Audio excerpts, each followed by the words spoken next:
হাতির মৃত্যু। অসমের লামডিং ডিভিশনে মর্মান্তিক দুর্ঘটনা। রাজধানী এক্সপ্রেসের ধাক্কায় 7টি হাতির মৃত্যু। আমাদের সঙ্গে রয়েছেন প্রতিনিধি আবির। আবির, কিভাবে ঘটলো এই মর্মান্তিক দুর্ঘটনা? হাতির গতিবিধির খবর কি ছিল না রেলের কাছে? দেখো, সাইরাম নিউ দিল্লি রাজধানী এক্সপ্রেস এই সাইরাম থেকে নিউ দিল্লি যাওয়ার পথে লামডিং ডিভিশনের মধ্যে পড়ে, সেখানে দুর্ঘটনাটি ঘটেছে। রাত 2:17 দুর্ঘটনাটি ঘটেছে বলে এখনো পর্যন্ত রেল সূত্রে জানতে পারা গেছে। এবং তুমি যেটা বললে, তাতে রাজধানী এক্সপ্রেসের ধাক্কাতে এখনো পর্যন্ত 7টি হাতির মৃত্যুর ঘটনা ঘটেছে। রাজধানী এক্সপ্রেসের 5টি যে কোচ তা সম্পূর্ণভাবে লাইনচ্যুত হয়। যেহেতু রাজধানী এক্সপ্রেসের ক্ষেত্রে এলএইচবি কোচ চলাচল করে, ফলে যাত্রীদের যাত্রীদের আঘাত অনেকটাই কম লাগে। কিছুক্ষণ আগেই ট্রেনের ওই কোচগুলিকে ছাড়াই বাকি ট্রেনটিকে নিয়ে আসা হয়েছে গুয়াহাটি স্টেশনে, এবং ইতিমধ্যেই সেখানে মোটরম্যান গার্ড যারা রয়েছেন তাদেরকে জিজ্ঞাসাবাদের পর্ব শুরু করা হয়েছে। যেখানে ঘটনাটি ঘটেছে সেটি গুয়াহাটি থেকে 126 কিলোমিটার দূরে, এবং রেলের তরফ থেকে এখনো পর্যন্ত জানানো হয়েছে যে ওই জায়গাটি এলিফ্যান্ট করিডোরের অন্তর্ভুক্ত নয়। ফলে তাদের কাছে কোনো খবর, যেখানে হাতির পাল রয়েছে তাদের কাছে কোনো খবর ছিল না। ঘন কুয়াশার মধ্যে, অর্থাৎ দৃশ্যমানতা কমের মধ্যে ট্রেন চলাচল করছিল। যখন হাতির পাল নজরে আসে, সে সময় রাজধানী এক্সপ্রেসের মোটরম্যান যিনি রয়েছেন তিনি এমার্জেন্সি ব্রেক অ্যাপ্লাই করেন, এবং তারপরেই দুর্ঘটনাটি ঘটে, এবং তাতে হস্তি শাবক সহ মোট 7টি হাতির মৃত্যুর ঘটনা ঘটেছে। ইতিমধ্যেই গোটা ঘটনার বিষয়ে রেলের তরফ থেকে তদন্তের নির্দেশ দেওয়া হয়েছে। বন দপ্তরও আলাদা করে তদন্ত করছে। আমরা জানি যে বারবারই উত্তর পূর্ব সীমান্ত রেলওয়ের একাধিক জায়গা, যেমন আলিপুরদুয়ার ডিভিশন, লঙ্গিয়া, লামডিং, বিভিন্ন জায়গাতেই যে বারবার আসবো। এই মুহূর্তে আমরা পেয়ে গিয়েছি CPRO north east frontier rail Kapinjal Kishore শর্মাকে। আপনাকে নিউজ 18 বাংলায় স্বাগত। 7টি হাতির মৃত্যু রাজধানী এক্সপ্রেসের ধাক্কায়, কিভাবে ঘটলো এই দুর্ঘটনা? হ্যাঁ, এটা একটা দুর্ভাগ্যজনক ঘটনা ছিল, যেটা কি कल रात को करीब 2:30 बजे, मतलब 2:30 AM को ये घटना हुआ था। এটা ছিল আপনার যমুনামুখ থেকে কামপুর, যেটা সেকশন আপনার লামডিং ডিভিশনের আন্ডারে আছে, এখানে এই ঘটনাটা হচ্ছিল। আর তারপরে এটা মানে जो लोको पायलट था वो बेसिकली रेल चला रहा था, तब उसने देखा करीब 100 एलिफेंट्स का एक झुंड था, और उसके बाद फिर उसने ब्रेक लगाया और ट्रेन के स्पीड को कंट्रोल किया। लेकिन वो एक जो कुछ एलिफेंट्स के साथ वो डैशिंग हो गई थी, जिसके कारण से 4 कोच जो है वो डिरेल हो गए थे। लेकिन ये सौभाग्यपूर्ण रहा कि यहाँ किसी भी यात्री का कोई क्षति नहीं हुआ, कोई डेथ, कोई इंजरी का कोई केस नहीं हुआ है। अभी सभी पैसेंजर्स को दूसरे कोच में शिफ्ट करके हमने वो ट्रेन को चला दिया है, और सभी अपने गंतव्य स्थानों तक सुरक्षित तरीके से पहुंच पाएंगे। कपिंजल जी, फॉरेस्ट डिपार्टमेंट से कोई खबर था कि इस लाइन से रेल आ रहा है?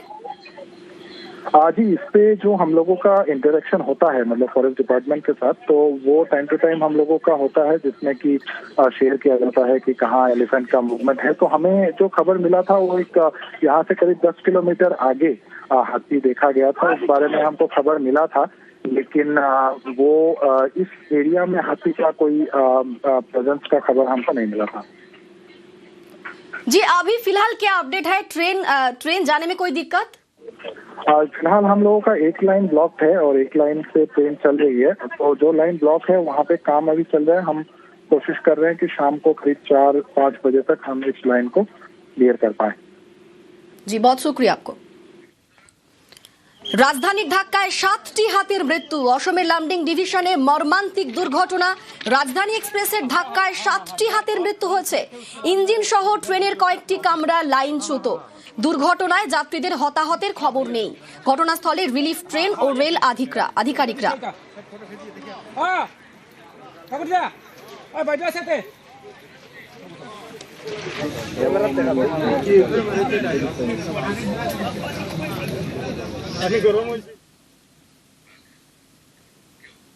আজ নদিয়ার তাহিরপুরে প্রধানমন্ত্রী মতুয়া প্রধান এলাকায় মোদির জোড়া কর্মসূচি রয়েছে। প্রশাসনিক সভা থেকে একাধিক উদ্বোধন ও শিলান্যাস। প্রশাসনিক সভার পর রাজনৈতিক সভা মোদির। জনসভা থেকে 26-এর ভোটের বার্তা। আমাদের সঙ্গে সরাসরি রয়েছেন প্রতিনিধি রঞ্জিত, আজ কি কি কর্মসূচি রয়েছে, আর কিছুক্ষণ পরেই তো শুরু হবে সেই সভা। এই মুহূর্তে প্রস্তুতি ঠিক কিরকম, শেষ মুহূর্তের প্রস্তুতি ঠিক কিরকম?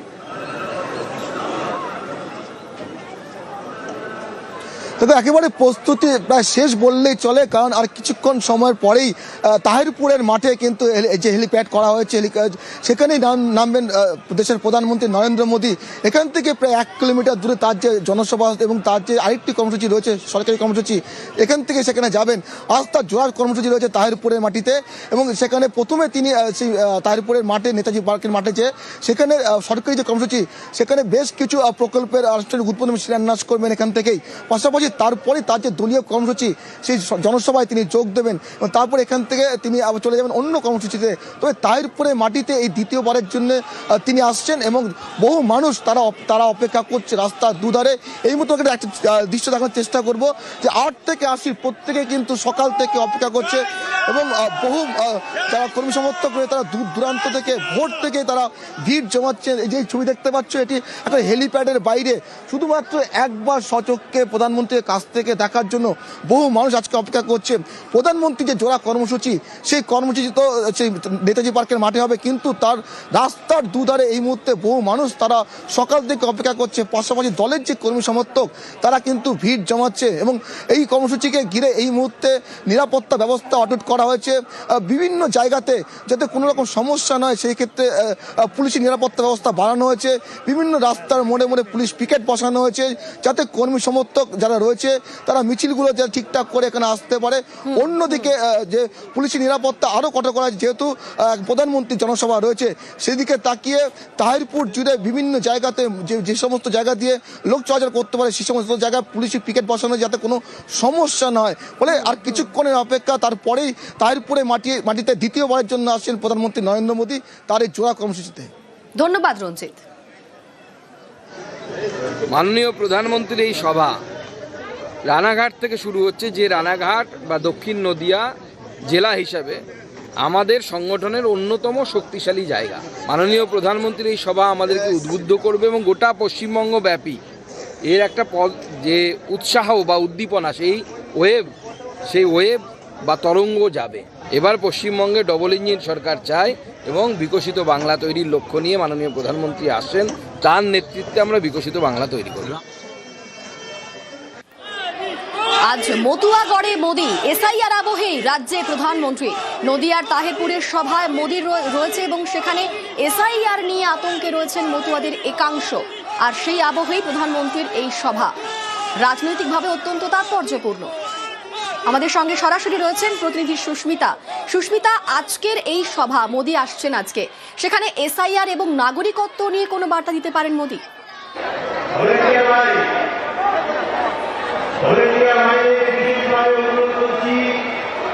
দেখো, প্রধানমন্ত্রী নরেন্দ্র মোদীর গত 3টি পরিবর্তন সংকল্প যাত্রা দেখলে দেখা যাবে, প্রথমটি আলিপুরদুয়ার উত্তরবঙ্গ, যেটিকে বঙ্গ বিজেপি অন্তত তার শক্ত ঘাঁটি বলে মনে করে। দ্বিতীয়টি বর্ধমান দুর্গাপুর অর্থাৎ রাঢ়বঙ্গের জেলা, যে রাঢ়বঙ্গে বিজেপির ভোট শতাংশ রয়েছে। তৃতীয়টি উত্তর শহরতলি কিংবা কলকাতা শহরতলির একেবারে লাগোয়া দমদম, যে শহরতলি কিংবা শহরের ভোটকে বিজেপি আগামী বিধানসভা নির্বাচনে তার পাথেয় করছে, তার পাখির চোখ করছে। চতুর্থ এবারের পরিবর্তন সংকল্প যাত্রা রানাঘাটের তাহিরপুরের নেতাজি পার্ক, যে রানাঘাট এবং তৎসংলগ্ন বিধানসভা কেন্দ্রগুলি মতুয়া অধ্যুষিত, যেখানে প্রায় 2 কোটির বেশি মতুয়া ভোট রয়েছে। 80টি বিধানসভা কেন্দ্র, যে 80টি বিধানসভা কেন্দ্রে বিধানসভা ভিত্তিক ফলাফল 2021-এর নিরিখে দেখতে গেলে বিজেপির শক্ত জমি ছিল। কিন্তু এসআইআর আবহে যেখানে সিএএ, নাগরিকত্ব এবং ভোটাধিকার নিয়ে একাধিক দোলাচল রয়েছে, একাধিক অভিযোগ উঠে আসছে, ক্ষোভ বিক্ষোভ উঠে আসছে মতুয়াদের মধ্যে, সেই আবহে প্রধানমন্ত্রীর সভা।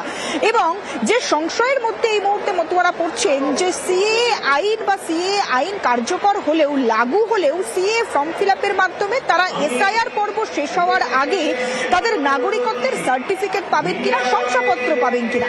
এর আগেও আমরা দেখেছি সুব্রত ঠাকুর কিংবা শান্তনু ঠাকুরের কণ্ঠেও একই বক্তব্য এসেছে। তারাও বারংবার স্বরাষ্ট্র মন্ত্রকের কাছে দরবার করেছেন যাতে নির্বাচন কমিশনের তরফ থেকে শুনানিতে ডাকা হলে মতুয়ারা যাদের ভোটাধিকার এখনো পর্যন্ত প্রশ্নের মুখে, তারা প্রামাণ্য দলিল বা নথি দিতে পারেন নাগরিকত্বের সেই সার্টিফিকেট বা শংসাপত্র।